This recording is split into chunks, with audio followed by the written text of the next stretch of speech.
लोगों का स्वागत है। तो आप सभी लोगों को पता है कि आने वाले समय में एग्रीकल्चर के कुछ महत्वपूर्ण एग्जाम आप सभी लोगों को सामने देखने को मिल सकते हैं। और अगर आप किसी भी एग्रीकल्चर से संबंधित किसी भी एग्जाम की तैयारी कर रहे हैं तो उन सभी छात्रों के लिए ये वीडियो हमारा काफ़ी महत्वपूर्ण है।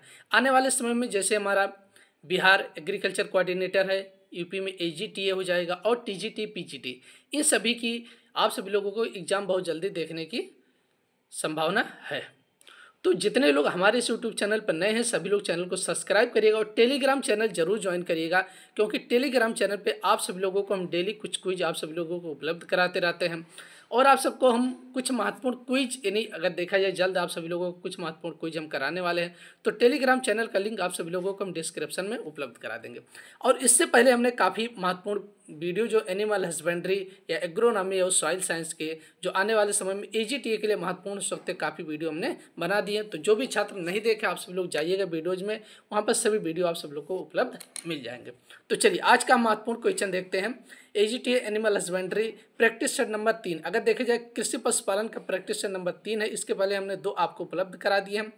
अब आज का फर्स्ट क्वेश्चन हम देखते हैं।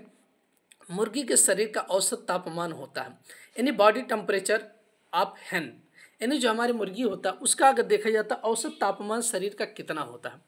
तो औसत तापमान अगर हम शरीर की बात करते हैं तो मुर्गी के शरीर का जो औसत तापमान होता है डिग्री सेंटीग्रेड में, यहाँ पर अगर देखा जाए तो सभी फ़ारेनहाइट में दिया। पहला दिया 40 degree Fahrenheit, 50 degree Fahrenheit, 98 degree Fahrenheit, 160 degree Fahrenheit. ये क्वेश्चन बहुत बार देखिए UP TGT 2021 में पूछा गया था। तो मुर्गी के शरीर का अगर डिग्री सेंटीग्रेड में तापमान अगर हम बात करें तो 41 डिग्री सेंटीग्रेड होगा। कितना होगा? 41 डिग्री सेंटीग्रेड।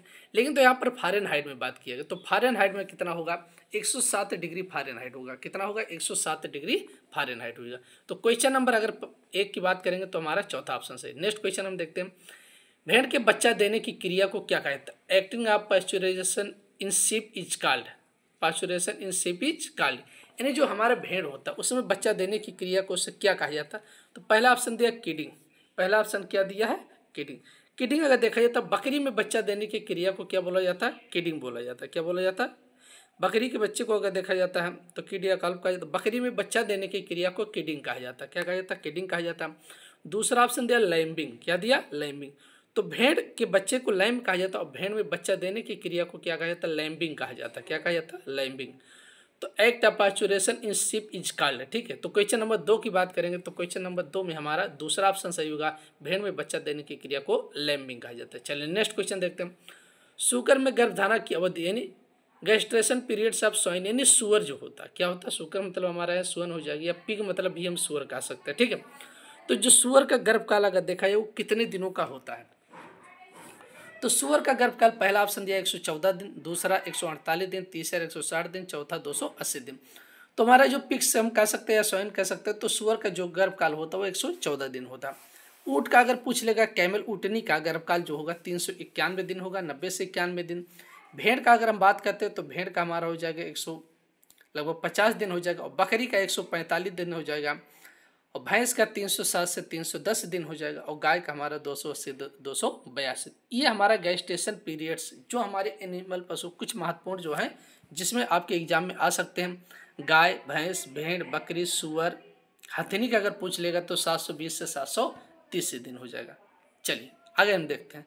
क्वेश्चन नंबर 3 में हमारा पहला ऑप्शन से क्वेश्चन नंबर 4, गाय की द्विकाजी नस्लें हैं डुअल पर्पज ब्रीड्स ऑफ काऊ। अब गाय की द्विकाजी नस्लें हमारे कौन कौन सी होती हैं? ठीक है, देखिए, तो गाय की द्विकाजी नस्लों की अगर हम बात करते हैं तो गाय की द्विकाजी नस्लें हमारे कौन कौन से? हरियाणा, थारपारकर, काकरेज, मेवाती, राठी, अंगोल। ठीक है, ये हमारी गाय की द्विकाजी नस्लें। अब इसमें कौन सी हमारी है? पहला ऑप्शन दिया थारपारकर। तो थारपारकर जो हमारी गाय की डुअल पर्पज ब्रीड्स हुई, गाय की द्विकाजी नस्ल हो जाएगी। अब जैसे हमारी साहिवाल, सिंधी, गिर तथा देवनी, ये हमारी गाय की मिल्च ब्रीड्स यानी गाय की दुधारू नस्लें। तो अगर पूछ लेता गाय की दुधारू नस्लें हमारी कौन सी होती हैं, तो साहिवाल, सिंधी, गिर तथा देवनी, ये हमारी गाय की मिल्च ब्रीड्स या दुधारू नस्लें। क्वेश्चन नंबर 4 में पूछा गया डुअल पर्पज ब्रीड्स ऑफ काऊ, तो पहला ऑप्शन सही। चलिए क्वेश्चन नंबर 5 देखते हैं। डॉक्टर वर्गीज कुरियन किस से यानी किस क्षेत्र से संबंधित है? Doctor Verghese Kurien is related to which field? मतलब अगर देखा जाता है डॉक्टर वर्गीज कुरियन को क्या कहा जाता है, यानी फादर ऑफ व्हाइट रेवोल्यूशन, इन्हें श्वेत क्रांति के पिता कहा जाता है। क्या कहा जाता है? इन्हें श्वेत क्रांति के पिता कहा जाता है। तो डॉक्टर वर्गीज कुरियन को श्वेत क्रांति के पिता कहा जाता है।